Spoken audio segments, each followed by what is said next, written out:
officially. There we go. Hi, everybody. This is Debbie Hockman from the David Posnack JCC, welcoming and partnering happily with the Friends of the Sterling Road Library to bring another edition of Lynda Levin's book discussion. We are so happy about today's turnout, number one, because this is partially an experiment and partially we are trying to figure our way through the new world of wherever we are. The world has changed since the pandemic of what works. But it's wonderful to see that there's so many of you that want to participate by Zoom, because we had a nice turnout on Tuesday in person. Really nice turnout, right? Yeah, at the actual library. So for the summer months, we are going to encourage you to read. Definitely read the July and August books, and you will have the option in July and August to join us on Zoom or go live in person at the Sterling Road Library, and Lynda graciously is doing the review in both places. Right. So we hope that you will take the opportunity to get to one of those. And we actually have the third opportunity, which is we are recording the Zoom. So in the case you cannot get to the other two live, then hopefully you'll watch the recording. But this one for sure had a wonderful discussion in person on Tuesday. I know for myself, I will say that, as soon as you finish this book, you wanted to find somebody else to talk to say, hey, did you know about this? And, there's many things to talk about with this book. So at this point, I'm going to turn it over to the lovely Lynda Levin, who will lead us through. And we encourage you to be conscious of your microphone. If there's stuff going on, I'm going to probably mute everybody as soon as I'm done talking. And if you do participate in the conversation and turn your microphone on, that you turn it off when you're done, because we do pick up all the noise that goes on in your homes, and that everybody's hearing it. That's number one. And number two, we have if you don't want to speak out live, we do have the chat option, which I will be reviewing as we go to add your point of view to the conversation. So at this point, as I said, I'm going to mute everybody except for Lynda, and I will turn it over to you, Lynda. Great. Okay. Thanks, Debbie. So I just want to, again, welcome everybody. So glad to see you. And we're a great group. I'm just kind of going through the screens here. So just welcome to everybody. Just to give you an idea of our upcoming book, to remind you, July is the Paris Library. There were copies at our library, so they are available as far as they were yesterday. So that's the Paris Library by Janet Skeslian Charles. August, our selection is Oil and Marble by a woman by the name of Stephanie Storr. And in September, we've got a book called A Beautiful Country, and that's by Kian Wang, W-A-N-G. Actually, her name is pronounced Xian. Xian. Okay, thank you. Xian Julie Wang. And but we had her here at the JCC. She spoke. She was lovely. The book is really fantastic. It's a wonderful book, right? Yeah, wonderful book. So we'll have a lot to add from that conversation as well, Debbie. Great. Okay, so we've got that going on for September. Today's book is interesting for a lot of reasons, one of which is that it was written by two co-authors. One of the authors we know very well, Marie Benedict, right? Because she wrote one of the other books that we read, which was Lady Clementine. And we know Marie Benedict, and just to refresh your memory about her a little bit, she also writes under the name of Heather Terrell, which was her maiden name. I'm sorry, that was actually her married name, Heather Terrell, and she writes young adult fiction under that name. But what we know about her is that she is a lawyer. She was a lawyer. She graduated from Boston College and did undergrad at Boston College and got a JD at Boston University, and she lives in Pennsylvania with her husband. Actually, she lives just outside of Pittsburgh, so she must be a very nice person. Oh, she must be a lovely person for sure. For sure. We know that's good roots there. One of the things we know about her is that she loves to talk and to tell stories about especially strong women that are unsung heroines, both real and fictional. And she likes to let everybody know about their histories because these are women that accomplish great things. But Unlike men, very often, there aren't the kinds of records and papers that were left behind. So a lot of these women just literally get buried in terms of history. She is well known for other books. If you remember, The Only Woman in the Room, Carnegie's Maid, The Other Einstein, and of course, Lady Clementine, we read together. But the author tells us that her goal is to excavate important historical women from the shadows of the past and bring them into the light of modern day. And in The Personal Librarian, she has certainly done that. So there was this interview that I saw on Good Morning America that I'm going to share with you later, but she tells the story in a longer interview about how the story actually came to be. She says she actually took breaks. She did not like being a lawyer. She took breaks going into the Morgan Library during the day, and she was listening one time to a docent, and the docent was telling about this amazing woman by the name of Belle Green. And she thought to herself, you know what, this is a woman that was part of the library for 43 years. She was director after she was the personal librarian. And she started to think at that time about perhaps writing at some point in her life. And she thought, you kind of filed it in the back of her mind about this woman. Then she heard a little bit more about her. Number one, the fact that she passed, which was really amazing. She was a Black woman, an African-American woman, never found out by J.P. Morgan in his lifetime, as far as anybody knows. So that was interesting, but also her background. On her mother's side, she came from a very prestigious, prominent African-American family, the Fleet family, who lived in Washington, D.C. And she also learned that Belle Green had this amazing father who was a trailblazer in his own right. He was the first Black graduate of Harvard, and he was a very strong advocate for equality. One of the things she realized when she began to embark on writing this story was that it was a story that needed to also be told by a Black woman. And she knew she wanted a co-author, and right away she thought about this one particular woman by the name of Victoria Murray, who wrote a book called Stand Your Ground, which was about the killing of young Black men. Now, I want to tell you a little bit about Victoria Murray. She is a very well-known author in her own right. She has written more than 20 novels. She has more than 1 million books in print. She's known also in the Christian community in terms of a lot of success in terms of her writing. She was named Library Journal Best Book of the Year and winner of 9 African American Literary Awards for fiction. And she is a 4-time NAACP Image Award nominee for Outstanding Fiction. She splits her time between Los Angeles and Washington, D.C. So she tells, by the way, Murray took a very circuitous path to becoming a writer. She graduated from NYU with a degree in an MBA, actually, in 1979. And for many years, she was in corporate America. Finally, the bug hit her again about writing, which was something she'd always thought about. And in 1997, she embarked on this new career as a writer. So now here comes Marie Benedict, who approaches her about writing this book about J.P. Morgan. And she tells us very honestly, when she first read the first page, she wasn't that interested. She thought, why in the world would she be interested in writing a book about J.P. Morgan, writing anything about him?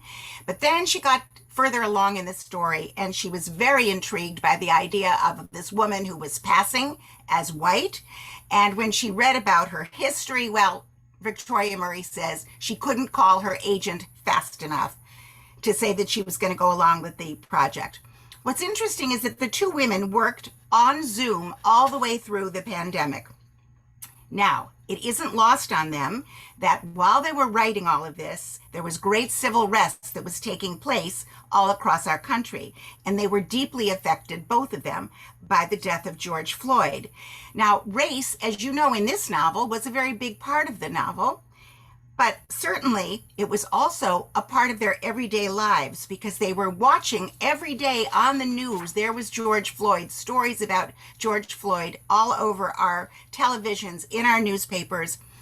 And the authors say that they couldn't help but allow the present world around them to influence their story. Because they looked back at the balancing act that poor Belle must have had to do, and they could understand why she did it. They could understand Belle's mother, Genevieve. She simply wanted her children to have a good life and not end up like George Floyd did 100 years later. In one of the online interviews that I saw, Murray says, "Here we were, a black woman and a white woman, talking honestly in a way I had never talked to anyone who was white before about race. And every single day I was able to talk to Marie about the microaggressions that I had suffered through my life and still often do. And I could see that Marie was shocked by some of the things I was telling her. She had no idea. And as we were writing this book, we developed a very deep bond between us because we were able to have deep discussions about race." She also talked about something we have often thought about in terms of our group here, and that is when we're reading historical fiction. How much is fact? How much is fiction? And she says what's interesting about this story is when it came to Belle's interior life, they didn't have a lot to go on because Belle burned all of her letters, all of her papers, everything. And she directed Bernard Berenson, remember that was the love of her life, Bernard Berenson, she directed him to please burn the many letters that she sent to him. What's interesting is that the authors online laughingly tell us that Bernard Berenson, like many men, simply did not listen. And he went ahead and did not burn her papers. And it's good because it's the only thing that we actually have of hers that we can go back.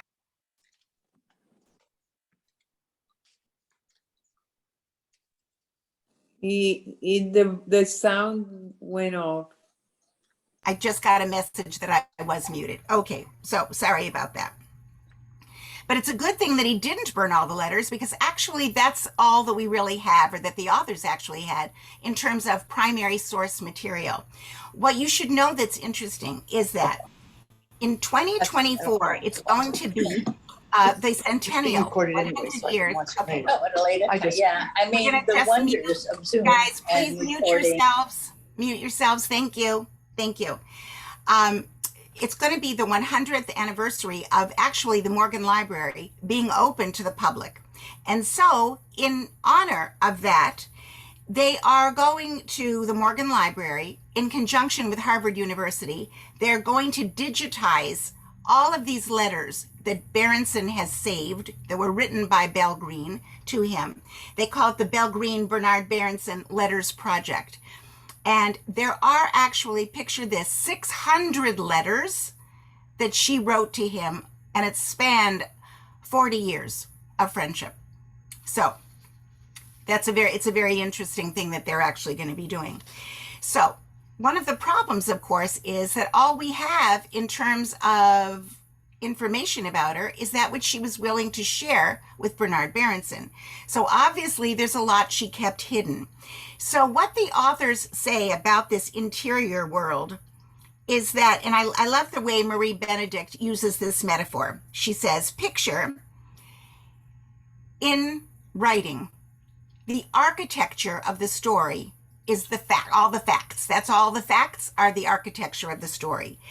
It's the in-between space between the pillars where they end up doing their research, using their own personal experience, creating fiction and logical extrapolation.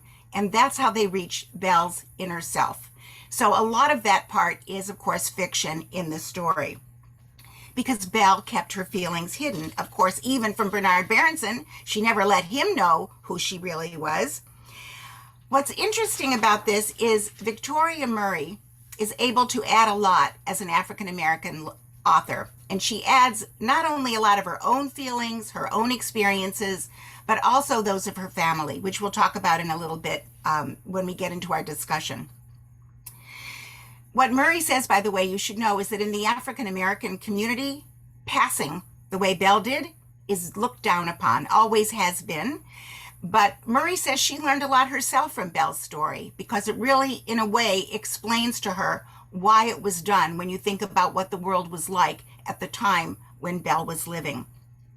The author wants us to know one thing about Murray, and that is, this is the takeaway from this story. Belle's mother did not want them to pass so they could be white. She wanted them to pass so that they could be equal. And that's really a very important thing, she says. She says that she herself kind of knows in a way how Belle was feeling. As an African American woman, the author, Victoria Murray, says she herself grew up in a community that totally accepted her, was friends with her, work-wise, her colleagues all accepted her. She says, nonetheless, she had this idea of never really showing them her authentic self. So she kind of knows the frustration that and the sacrifice that Belle made in terms of having to pass as white in order to be accepted by them, by the community. This is a cute thing I want to share with you. The authors say they worked really well together. They worked with each other. They were like almost word by word because they were on Zoom. So they were working word by word. Marie says she was great with plot. Vicky added all of the character development. She was great with that.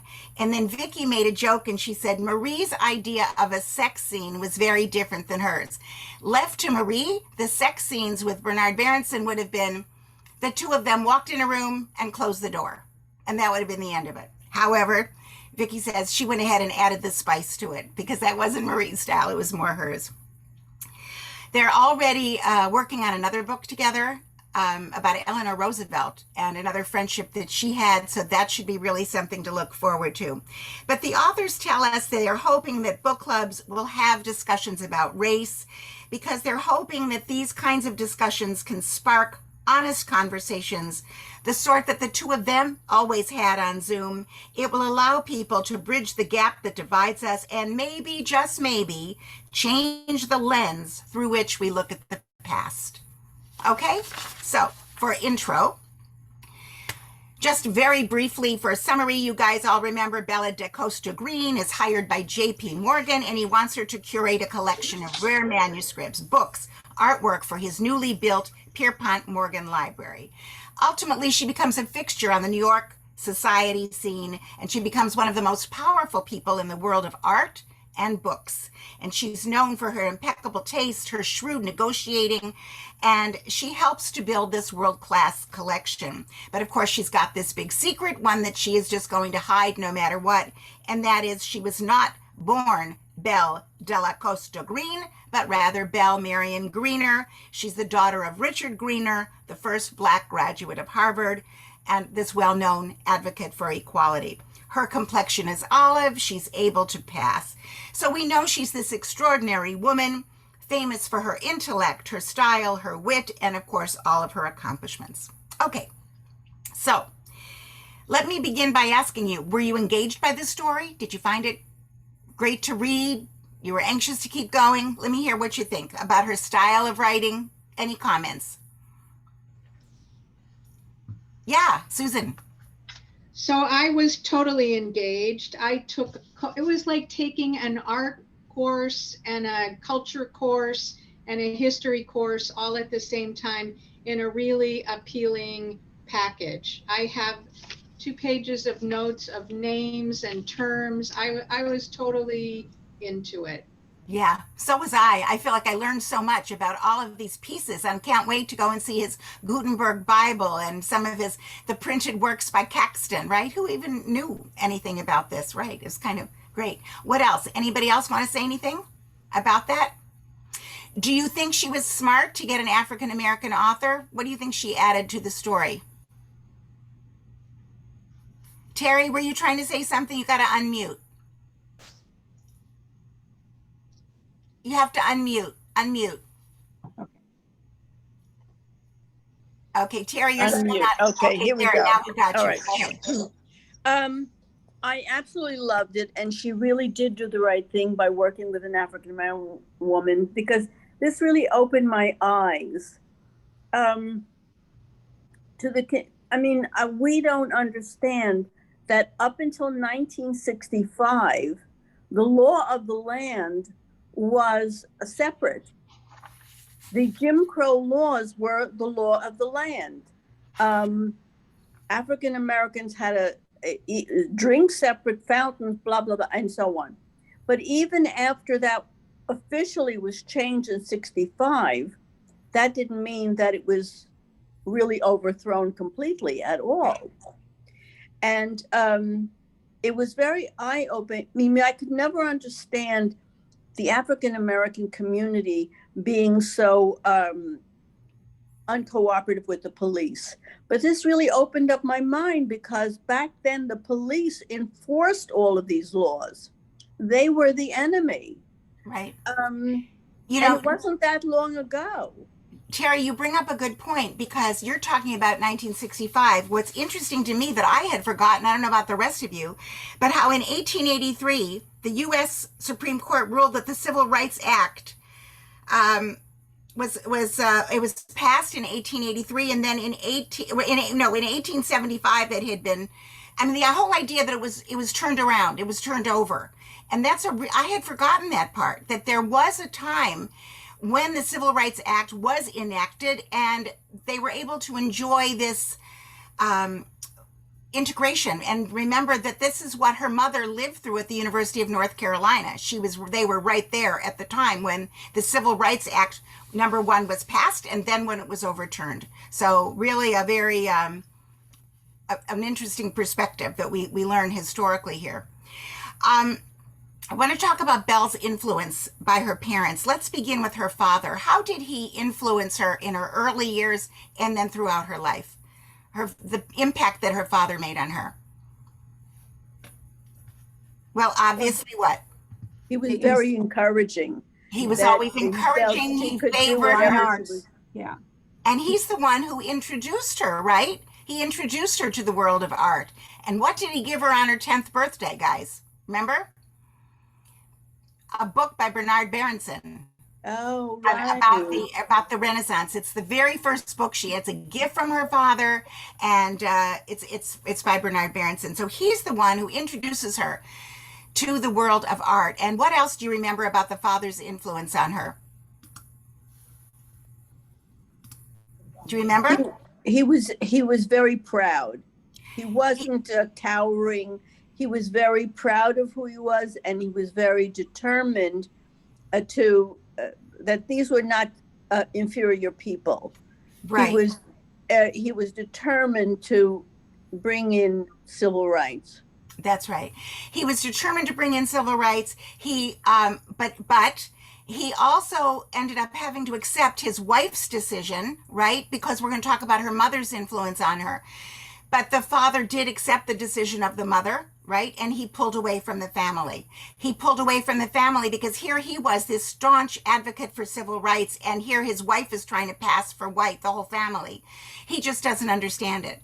He's saying to her, how can you do this? How can you do this? And she says, our children come first. I want them to have a really wonderful life, and they can't have it as an African-American person. There is no such thing as equality. She tells him the way how it is. She wants her family to have every advantage. And his argument with her is, you know what? Just like you want the best for your family, we are part of a larger family. What's the larger family he wants to improve the situation for? The entire community, the entire African American community. So, of course, this is the main problem and why they end up splitting in the first place. But mother's influence even goes further than that. What else about mother? Well, how does she influence Belle? Do you remember?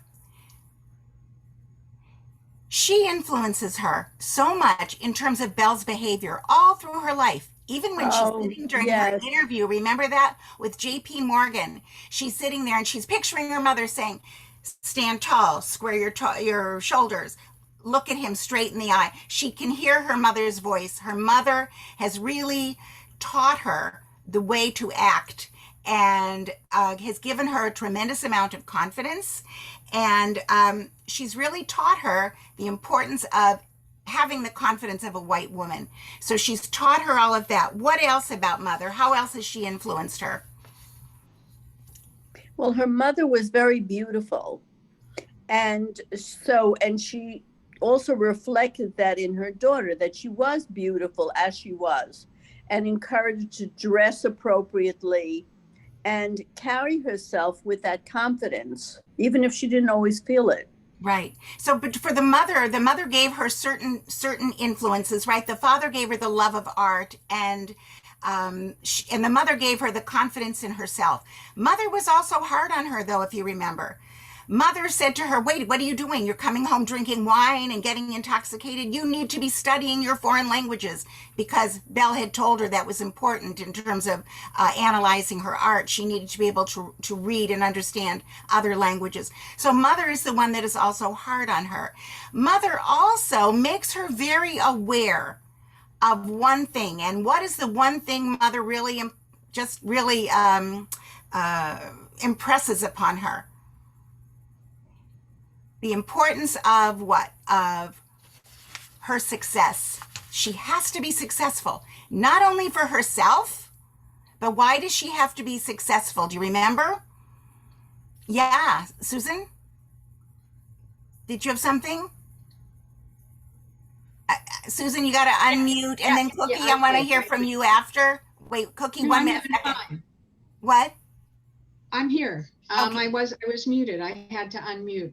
So you know what? I forgot what I was going to say, but I found her mother to be exhausted. Well, she had to succeed for the whole family. She was Right. supporting the whole family. Absolutely. But the stress that my friend is also watching with me. She was just talking about the fact that Berenson died after her, but was much older. Right. And I was thinking her life was so stressful on a daily basis in terms of a million things. A million that it things. had to affect her longevity in some way. I don't know how old she was when she died. I don't remember that. So, I'm not sure. I know the year that she died. We could certainly figure that out. I can go back and look at that. But what I did want to emphasize to you is the fact that she had tremendous financial responsibility for the entire family. I'm glad you brought that up. Susan. Cookie, did you have something you wanted to say? You have to unmute. Yes, I just did. Thank you. Go ahead. Thanks. I think, though, that she had the confidence in herself, especially in terms of her professional life.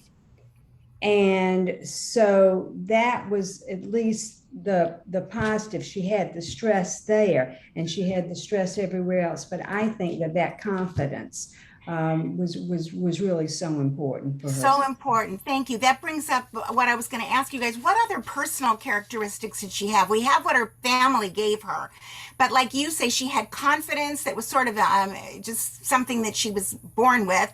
But what else? And it came from the family as well. But what else did she have? How else? What other adjectives would you use to describe her? Well, part of her fear was that she could never get pregnant and have a child, because possibly the child could come out dark enough to expose her. Exactly. So even while she was having that liaison, that was always a fear in the back of her mind. Right. Yeah, and she had a business head. She could do a lot of business transactions. She beat out the man. She was so clever, right? Yeah. She had really a business head to her. Exactly. She was able to take on the men and be successful. I felt later on too, didn't she become troubled with her identity too, that she knew she was hiding it? She did. It really got to her. And you know, she had to hide it. You can imagine. Yeah. She was so conflicted. She was so worried, being the main financial source of her family. And so she had that kind of a feeling. And so plus she had to hide who she really was, including to Berenson and anybody else. She was afraid to get close to people in many cases. She didn't want to go to a party that somebody gave because they actually came from Portugal, and she had said she had this Portuguese lineage, and she didn't want to have her cover blown. So you can imagine that kind of thing. So the sacrifices that she made, as you bring out, she didn't want to get married, she didn't want to have children, she had to hide her authentic self. She had to work harder hours, longer hours, because she had to make herself indispensable to J.P. Morgan. How is Morgan perceived in this story? How's he perceived? He's a bully. He's a bully. What else? But he softened with her. She was, I think, the only woman in his life that he actually respected and treated with respect. And from the beginning, Terry, thank you, you're right, because right from the beginning, she realizes she has to craft a new sort of relationship with him that he had never had with a woman before. She realizes it. So he is a bully, but we know one thing about him. Not only is he a powerful, shrewd negotiator, all of that, his explosive personality when he's angry, but he does have a very strong patriotic piece to him. And we know that he saved the monetary system several times. They bring that out in this story. But we know that he's also a jealous kind of guy. And the other thing that comes out is he is totally anti-Semitic, right? Do you remember that part in the story? Totally anti-Semitic, which leaves us to realize if he was so anti-Semitic, he was probably very, very anti-Black. And according to these authors, he probably would have been livid if he had realized, at least in the very beginning, that that in fact she was African American. I think one of the things that's really important to talk about her is that she and Morgan shared a real common goal, and that was that the Morgan Library would be like what the Medicis left to the world, that it would be a history of life, a history in this case of the written word and printed books. It would contain the pinnacle of objects that were owned or created by rulers, royals, artists, and inventors in every category. So, by the way, this is one of the reasons we all can't wait to get there, because there's so many spectacular things within the Morgan Library. In terms of their relationship, so we know what she did for him, that she really, she negotiated for him. He trusted her as a confidant. She was a shrewd negotiator. She authenticates all of his works. Everybody knew if you wanted to sell something to Morgan, you had to get by her first, right? So she was really a powerful force in terms of the art world. What about the relationship she had with J.P. Morgan? And it's interesting how the authors handle it. Well, there seemed to have been, he was a very big ladies' man. He was a philanderer. There seemed to have been a little frisson of attraction on both sides. So he probably would have gone ahead with it, but she realized she could not take that kind of chance. She realized early on that his romantic entanglements did not end well, usually. Yeah. So, and he had a lot of women at the same time. And remember how she used to they would come over to the library and she had to kind of entertain them while they were waiting for the other one to leave. You know, it was kind of like that. So she realized that wasn't the right thing. But it's interesting. Do you remember her when they asked her during her lifetime, hey, what's with you and JP? What was her answer? They asked her, are you romantically connected to him? And what did she answer? Do you remember? She answered, we tried. Oh, right. We tried. So what the authors have extrapolated from that is that really nobody knows, except that the answer also implies that they did have that attraction to one another. But as you guys have said, they realized it probably would not have ended well. And it was too important a relationship to both of them. She for the financial reapings, and he for having this amazing woman who is his confidant and she's able to acquire these amazing pieces for him. So they had too much to risk, right? But it's an interesting story. Yes, but he said at one time that she was the most important person for him. Yeah. So his daughter was jealous of that. Why do you think Anne was so jealous? Well, because he paid more attention to her than to her daughter, right? To his daughter, and to his wife, and also he paid more attention to her than to. He treated her unlike any other woman in his life, and she spoke to him unlike any man. So they had this very powerful relationship, exactly.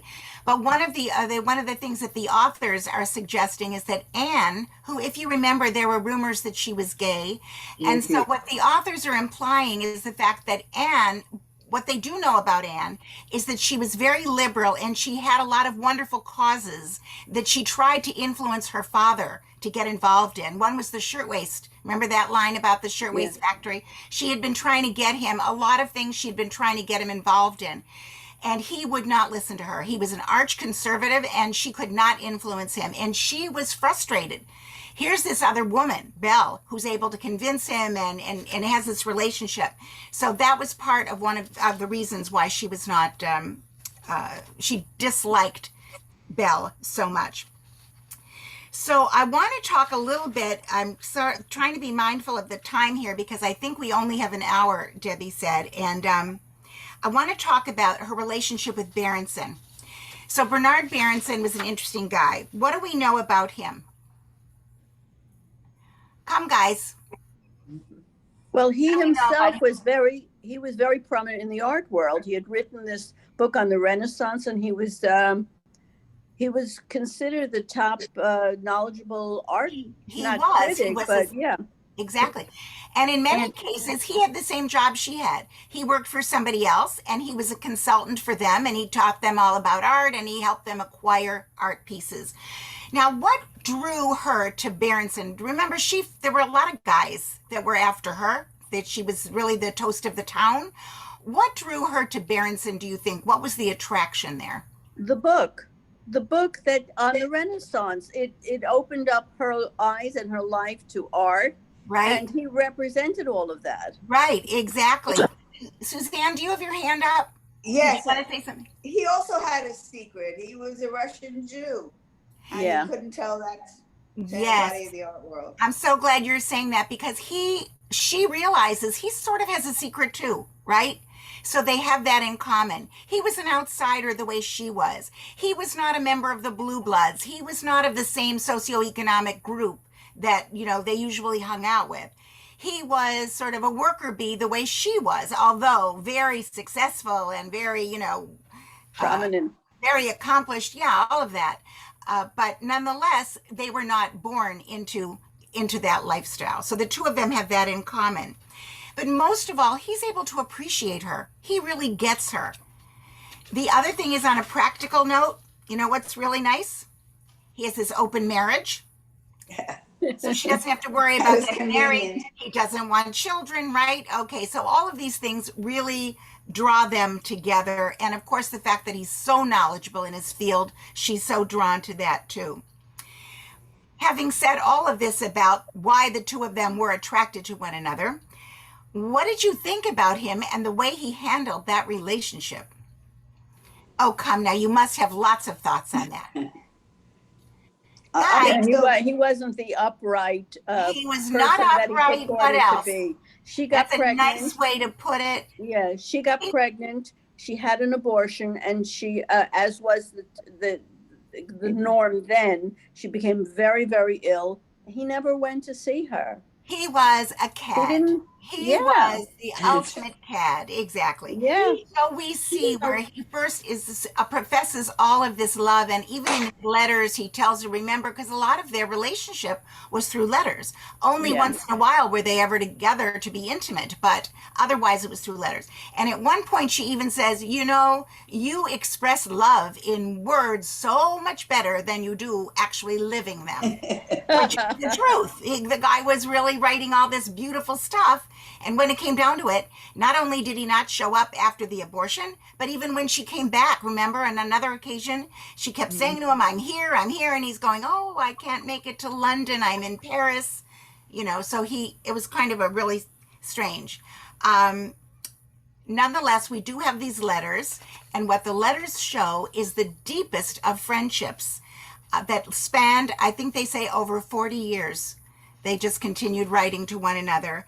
And so what we see in those letters, and of course, the authors pull much of what she accomplished and what she did and where she went, all of those come from these kind of journals that she had sent to Berenson. But again, we don't know her interior thoughts because obviously those she did not share with Berenson, right? Because she was keeping so much hidden from him. At the very end of her relationship with Berenson, what happens? Can you remember what happens at the end?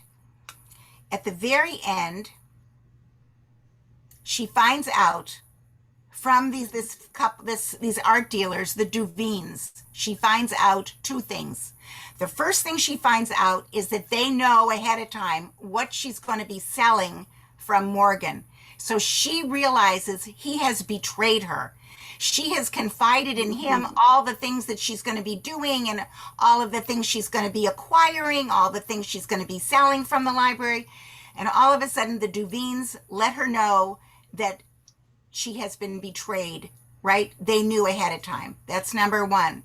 But the other piece that really upset her, what was that? That is the fact that he was unethical. She finds out, Duvines tell her he was getting kickbacks. Remember that now? Oh, yeah. Getting kickbacks from whatever he was selling or acquiring. And she is blown away by that. And she just cannot believe that he's betrayed her on a personal level. And then secondly, the fact that he has been unethical. What's interesting is there's a last scene about Berenson in the story, and that is that he comes running after her. Belle, Belle, forgive me, I didn't mean to. She just looks at him and she says, I don't want any excuses. And with this, I think she gets into a taxi. I'm not quite sure how, I think that was the ending. She leaves. But the funny thing is, in one of the online interviews with the authors, they said that part was fiction. Oh. What they say is they don't know how the relationship ended with them because those letters continued over all those years. But in fact, there had been some rumors about him being unethical. I don't know how much was confirmed, but they picked up on that, the authors, and they made it seem as if he was definitely unethical. But they said the last scene where he's begging for forgiveness and she pulls away, drives away from him and leaves him begging for forgiveness. They put that in, they said, for girl power. I thought that was really cute. They wanted that last scene as girl power, not necessarily a fact there. I do want to give you time to go look at this interview, and then we can come back. How are we doing with time? Debbie, how are we doing? Should we show this? And then I want to come back, and I want to ask you at the end here, and you can be thinking about this while you watch it. The last thing I want to mention to you, there is a line in the book that her father says, and by the way, those of you that did read the book and do remember, with her father, she was always conflicted, heartbroken that she was never able to tell him, thank you for introducing me to the world of art that allowed me to become the person I was. She always said that Morgan allowed her to become, as a white woman, who she was, but her father allowed her to become who she was as a little colored girl, the way he taught her everything and introduced it to her. But in the story, which by the way, this part is fictional, in the story, she does reconvene with her father 17 years later. And her father tells her when they meet after 17 years, and again, this is the fictional part. By the way, the authors say in one of the interviews that they put this in there because when in her journals to Berenson, she wrote where she was going and why she was going. And it was usually to acquire or sell something from the library. But there was one time, 17 years later, that she did go to Chicago. And in Chicago, it doesn't tell that she went for an auction or she went for anything like that. So they have gone ahead and extrapolated what we would all hope to be true, that they actually made peace with one another. Because in the story, if you remember, she meets with her father. She says, I'm sorry that I lived my life the way I did because I felt it was the best thing. And I didn't live as a true, authentic person myself, as an African-American woman. And her father in the story says to her, it's actually okay. You've had a very unique mission, and someday it will become your part of history. So in the story, she takes a lot of comfort in that. The line I'm going to tell you now is a line that her father says now in this meeting that was 17 years later. Her father says when they finally meet, quote, I still believe that someday there will be equality in this country, that someday there will be a new Civil Rights Act and a new president and a new Congress to enforce it, that everyone will be able to follow their dream regardless of race, that those words about the equality of men in the Declaration of Independence will be true.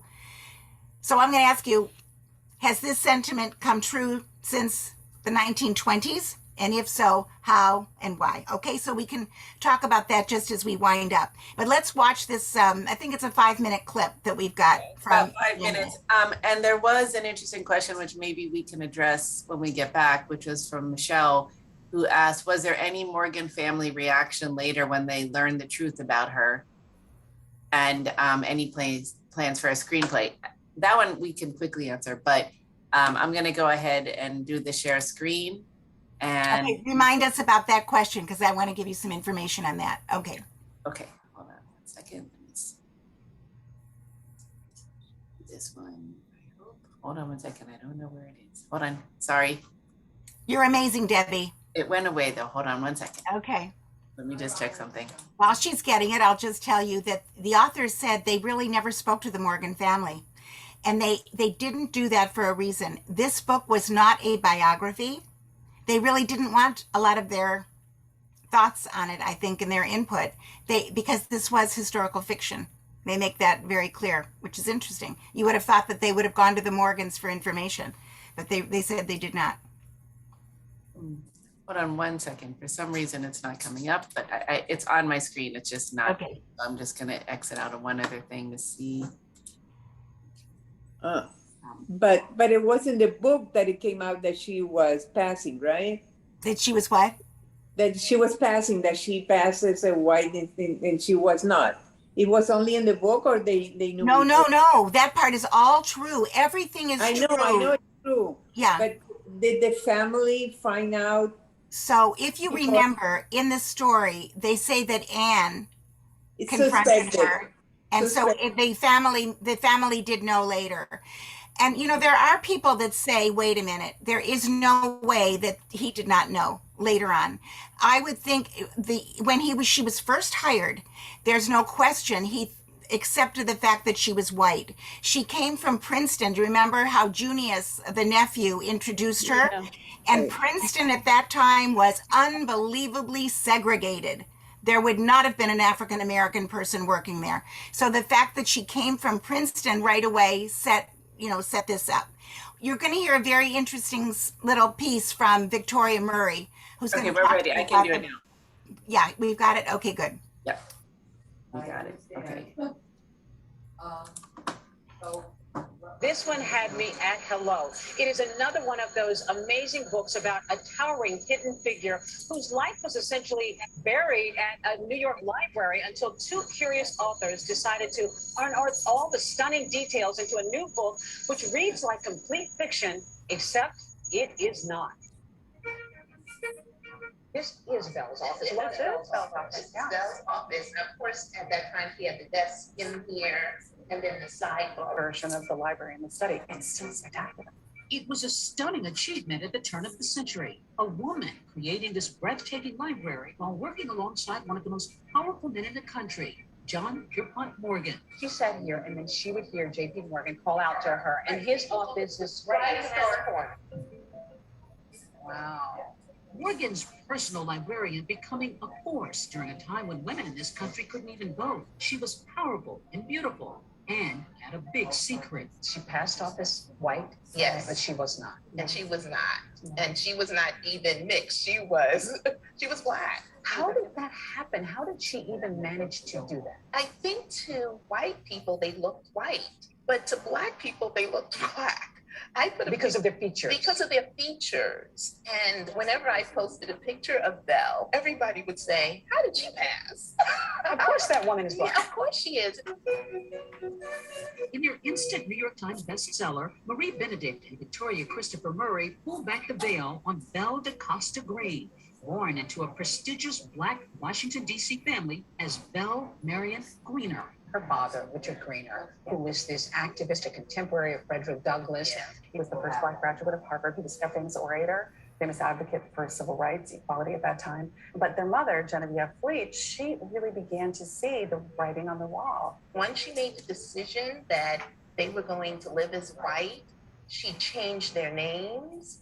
She told them how they had to behave. And so from the age of 16 on, Belle was walking in the footsteps that her mother had laid out for her. And walking a tightrope. Yes.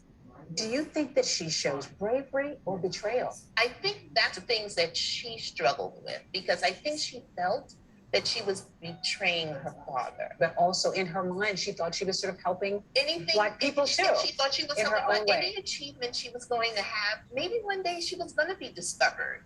Maybe one day two women would be audacious enough to try to write her story. It's striking that you are dual authors here, a Black author and a white author. How do you write a book like this together? I've always wanted to write about Belle. I knew that Belle deserved to have her story told by a Black woman as well. There are certain things I can envision as a writer of fiction, but I knew it wasn't right, proper, or appropriate for me to try and envision what that must have been like, then or now. It was the same for me, because I always say that I don't think Belle's story could be told completely without a white woman, because she lived as white, and I don't know what that's like. What is Belle DaCosta Green's, or Belle Marion Greener's, legacy? That the rules in this place, this testament to the written word, was available for all people. Just could not put this book down. Robin, Marie and Victoria say their biggest hope is that readers from every background, particularly book clubs, will reach out to each other and use this as a launching pad to talk about race in a way that is intimate and that feels safe. That's what happened to them when they were writing the book last year. They said they learned to just really talk and understand each other. And that is their hope with this book, with book clubs and just anybody who really wants to learn a little bit more about people who are not like them. Guys? Great. And that Thank actually, you, Debbie. yes, Lynda and I have spoken about this earlier, that Deborah Roberts is the wife of Al Roker, and that they have purchased the rights and that they're creating a series on Belle DaCosta Green. So somebody had asked about a screenplay, so that is Right. what you're doing with the book. Yeah, yeah. So I guess no story would be, you know, this discussion wouldn't be fulfilling the mission of these authors when they set out to write the book without discussing the race issue. So what are your thoughts on that? Someday people will be able to follow their dream regardless of race. Obviously today, this story could never have even taken place, because all you have to do is Google even our names in there and everything comes up, right? Let alone anybody who was famous. So you will be, there's no anonymity today. So that's the first thing, because think about it. It was amazing. Till she was like 16 years old, she lived as you know, an African-American girl from a prestigious African-American family, and then became a new person when she moved to New York, and well, first when she moved to Princeton and got her job there. So what thoughts do you want to share about this, about the story? I think we don't see enough about and of Black middle class and upper class people. What we tend to see in the media and in the movies are the disenfranchised. Not to say that they don't exist, but you know, it bothers me that the media always shows Black men as being vicious and frightening. And it's not right. It's not right. So you think there's an issue with media, the way media coverage? Okay. That's my feeling, yes, because you don't see these kinds of people in shows. I just started to watch Aretha Franklin's movie, and I didn't watch the whole thing yet, but at the very beginning, it's very obvious. You see all of these very good-looking, well-dressed, upper middle class Black people. You never see these kinds of people generally in movies or in. I wanted to also add that one of the things when I was reading this book, I had just watched The Gilded Age, which is a series on HBO, which does actually have a character who, an educated Black woman, and her whole family is educated, and they lived in Brooklyn, and that whole part of it. But what I found fascinating was just the timing of this book, reading it, that I read it after watching that show, because I was like, oh, this is when she lived. Like, this is that age that she was like living in. So it really brought it very visual for me, like that whole idea that she'd be going to these balls and those things that we saw on HBO. So I encourage you, I guess HBO will be happy that I said this, that you watch The Gilded Age, because it did really highlight that. But it was such an amazing time of in the United States, of like this, into everything that was growing and all that was going on. So although I think that this character, I watched it, I loved The Gilded Age. Yeah. Although I believe that this character and her family existed, but I don't think that she would have been accepted so readily into these homes and so on, given the time that it was. I think HBO or whatever put this character in there for our times. Well, which was brought out, Lynda, at your live performance on Tuesday. My performance, yes. When there's somebody who said that their criticism generally of Marie Benedict as an author is that she was writing her books with a current lens, looking back on that time, which I think The Gilded Age may be doing as well. But the truth is it is really fascinating. You're absolutely right, because it is hard to imagine how she did pass, and considering the time that she lived in. There's no it was very common at that time. It was very common. Even if everyone's heard of the Harlem Renaissance. So they had these nightclubs there that catered to white people, but the performers had to pass, they called it the paper bag test. The women, the dancers, could not be darker than a paper grocery bag. So this concept of passing, do you remember Showboat? That wonderful Broadway show? It was about one of the characters was passing. Yeah, well, this was a very, listen, and we just, remember we all read The Vanishing Half? Remember that? We read that one together too. Right. Yeah, so it's not uncommon. In fact, one of the advantages of having Victoria Murray as one of the authors is she talks about her own grandmother passed when it was necessary, when it was beneficial for the family. Listen, at that time, Jews were passing also, by the way. Anybody who could pass, a lot of them were passing. Berenson was one example, but there's many that were trying to be in that blue blood kind of society, and you were not going to be accepted as a Jew. In fact, at one point in the story, if you remember, when J.P. Morgan says to her, I hope you are going to Italy in order to acquire the pieces I want you to get for me, and not because you're going to try to go after that Berenson guy who is not worthy of you. After all, there's unethical stuff about him. He was once up for becoming head of the Met, but he wasn't going to get that position, he says. And then in passing, he says he wasn't going to get it because there's rumors he was a Jew. So at that point, in that era, they were looking down on everybody, including anyone who even worked. If you weren't born into old money, then you were looked down upon at that time. Yeah, so it was a whole different kind of thing. What other thoughts have you got? There's also in the chat, Lynda had written that there's another book called The Gilded Years, which is another book that speaks to the limitations of women of color. And it's about a woman who attends an all-white college and passes as white. So that was another book. Good. Thank you. Great. Yeah.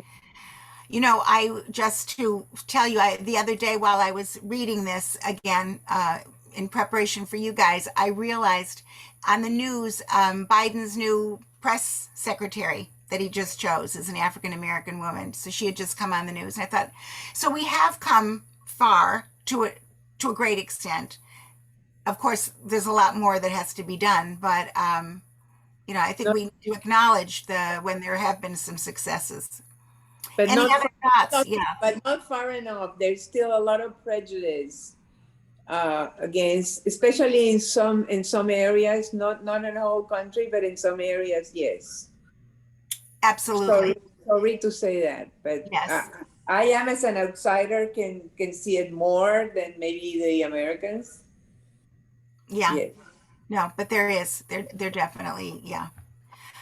Any other thoughts? Anything else you want to talk about in the book? It's very powerful, this scene where she goes, when she finds out that her father has died, and she goes to Morgan's grave to mourn her father. And again, why do you think she chose that location to go to mourn her father? Remember, she had no real relationship with her father really after they had met, that even after the 17 years, they have that meeting. But he says to her, go on with your life, with your mission. And then, of course, she never sees him again, because anytime he would have been with her, it would have made her more suspect, right? So why does she go to Morgan's graveside to mourn her dad? She can't go to where the blacks go. She can't go because someone would find out about her. Exactly. She can't publicly mourn and go where he is, exactly where he would be buried, right? Yeah. And what else? Yeah. Eva, go ahead. Eva, I can't hear you. Oh, because Morgan was like a father to her, also partially. He taught her a lot about what she was doing for him, about the old books, about the manuscripts, and she felt that he played a fatherly role in her life besides the attraction. Yes, thank you, Eva. That's right. I believe you're right. I think that's so true. She had a romantic feeling for him, but many times it was a paternal feeling. Yeah. And by the way, with Berenson, he was much older than her also. So in many ways, she seems to be, I mean, I don't know, maybe a shrink would say she was looking for a father figure in some of the men that she ultimately loved. But Morgan really did pick up, as you say, Eva, he really did pick up where her father left off in terms of helping her become the person she was. But it was very interesting what the authors say, isn't it? How they really needed both the white author and the black author for this story, because both of them would have had trouble envisioning what the other part of her would have felt like. In this way, Victoria Murray was able to bring a lot of her own experiences, her own feelings, how she would have felt had she been Belle. She was able to bring that to the story. And Marie, of course, was able to bring her perspective. But I think also with Morgan, he opened all the doors for her. Now, I'm sure that not every the wealthy person opened the society doors for their secretaries or whatever it was, but he pushed her to be social, to go out, and he felt it would help with her work, but also, so he encouraged her, and because she worked for him, nobody would mess with her. But there's something else there too. He did encourage her, but I think one of the things that we did not talk about was how she changed herself. She became, although she was confident when she applied for the job and how she talked Morgan into hiring her, but later on she became bolder, right? She became more secure, more confident. And you see where she becomes a real powerhouse. And she doesn't need Morgan anymore to escort her to these events. She goes on her own. And how do you like how when she really uses her gender, she uses being a female. In fact, when she tries to talk Morgan into Morgan sort of says to her, okay, well, why should I hire you? She says, well, you might think I'm younger than some of your applicants, but that I'm going to bring a fresh eye to everything. And then she says, and if you're thinking because I'm a woman, I'm going to use that. When I walk into a room, I'm going to get it. People are going to pay attention, and I'm going to use that attention in order to help you acquire what you want for your library. So and you remember how she would, at the auction houses, she would use her red scarf, and she would bid that way. So she was really quite an amazing, successful person, and we get to see and reap the benefits of her labor when we go to the Morgan Library. Yeah. Any other comments? Well, it's been wonderful being with you guys, and I'm hoping we're going to see you next month. And I know from people who've already read the book, and I've read the book, it's wonderful. You're going to really enjoy the Paris Library, and we'll be able to have another. I also want to let everybody know, if you haven't already registered for the July or August Zoom, the link is up on the JCC website.